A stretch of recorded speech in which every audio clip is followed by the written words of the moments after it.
I am Michael Smith. I am the Marketing Vice President of Flavored CSDs for PepsiCo in the US.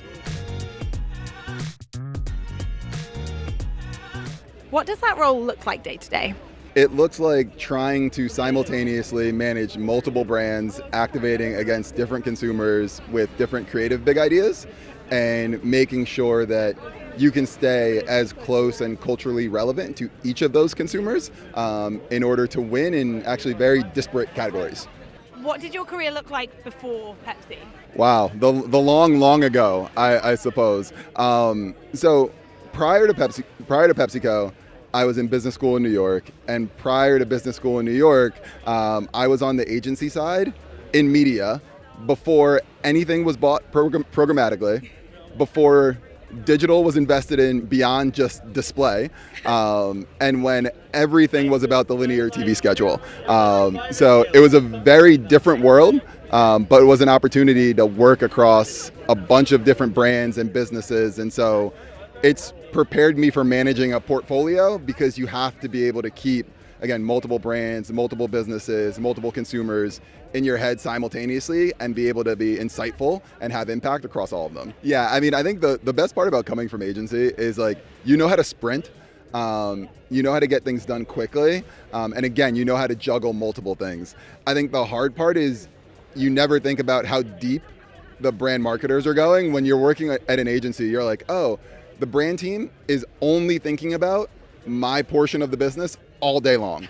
When in reality, they're spending the 5 minutes that they're spending talking to you thinking about that, and they're spending the entire rest of the day thinking about things that you don't even know they have to manage. And so that's the big difference. Full-time managing agency partnerships.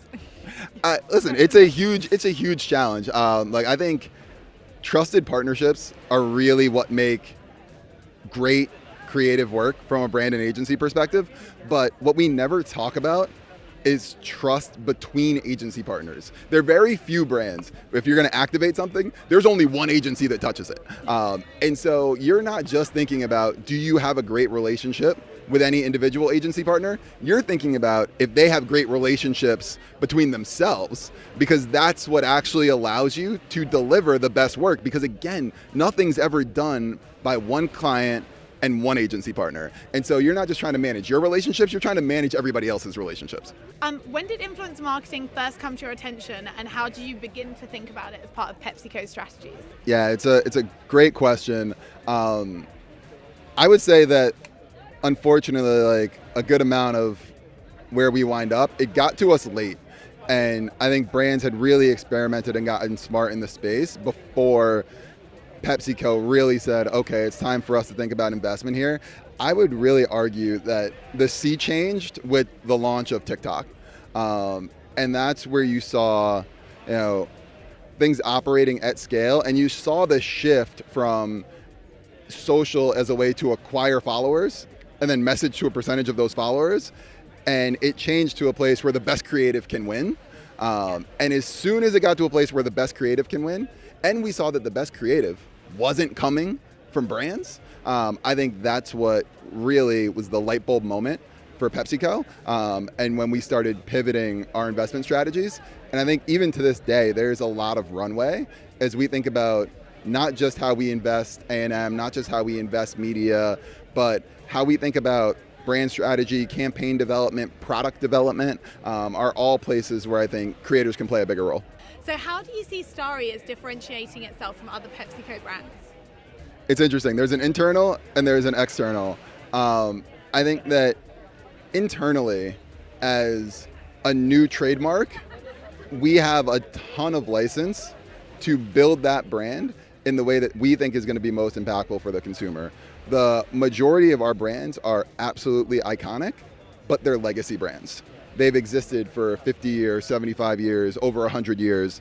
That comes with built-in consumer expectation about what that brand is and how it's going to behave. Now, that drives iconography in a way that's extremely powerful. But as a marketer, it allows us to truly think differently around how we want to build a brand. And then I think externally, where we have an opportunity to be different is we exist in a category that's been the same for 60 years. There has been very little change as far as what the most popular trademarks are. And so I think we have an opportunity to come in and truly refresh what it means to be a soda, what the consumer expectations of soda are, and how soda brands are marketed. And that's why when we launched our biggest campaign to date earlier this year called It's Time to See Other Sodas, it's about moving on to seeing a new and different soda, because we think that we can operate the category in a different way.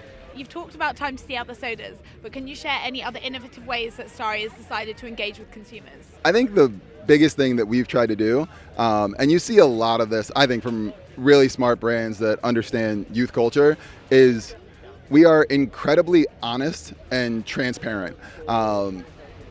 Consumers know they're being marketed to. They're in on the joke. And so when you let your guard down and act more human, your consumer will spend more time with you and will give you the credibility that comes with understanding what it means to be marketed to. And so for us, that means that we create probably more content on an annual basis than any brand within PepsiCo. Like, we start with yes, and we try to never say no. We show up in more comment sections than any brand within PepsiCo. We take creative inspiration from our community and from our comment section in a way that other brands within PepsiCo don't. And the reason that we do all of that is that's how humans behave socially and online. And if we truly want to be authentic to the Gen Z consumer we're going after, we have to show up in a human way where they spend time. So how do you ensure that Starry is standing out from competitors? It's a great question. It's arguably the hardest problem that we have to solve. And I think that at least the way that we believe that we're going to be successful is twofold. First, if we have an idea and another soda brand can do it or would do it, we don't want to do it.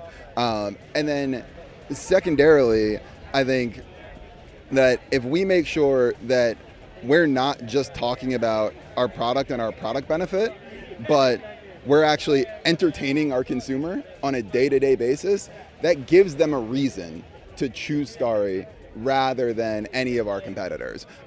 We make a great product. Some of our competitors make great products. We want to win on brand, and to us, that means providing a unique and entertaining experience on a day-to-day basis to anyone who picks up a Starry, sees anything from Starry, and so that's our goal. It's less about marketing soda attributes, and it's more about being an entertaining brand and content creation engine for Gen Z, and we do that through both the organic work we do, and we do that through the creators that we partner with. What has been your most significant achievement in your career as a whole? It's a great question, and I try to think a lot about anything I've worked on, but less from the perspective of pat yourself on the back and more from the perspective of what can I learn. But there is one piece of work that always sticks out. When I moved to New York after working on the Gatorade business, I took over leading marketing communication for brand Pepsi. And one of the first pieces of work we did was a campaign called Is Pepsi Okay? And we put it on the Super Bowl. And the entire insight behind the idea was that when a consumer walks into a restaurant and the waiter asks them what they want to drink, more often than not, unfortunately, they would say Coke, and the waiter would sheepishly say, "Is Pepsi okay?" Which should be a terrible brand moment. All been there. But we wanted to flip it and turn it into a proud moment for Pepsi. And so that's what we did. We built a great campaign. But to me, what was most exciting about it is we took a real insight that on its face seemed like something a brand wouldn't want to touch, and we leaned all the way in. Where do you see your career in 5 years' time? You still at Pepsi? You're going to be CMO somewhere else? Like, what do you want your next challenge to be in 5 years? I want to continue making great work for brands that I'm passionate about, with consumer targets that we think we can provide value to. And like, as long as I'm doing that type of work, I think I'll be at my best, and like the rest of it will, take care of itself. Hopefully 5 years from now, Starry's #1 in lemon lime soda. That's what I would like to see. But again, I think it's really just about finding the right challenges, places where you can be impactful, and letting your career kind of go from there.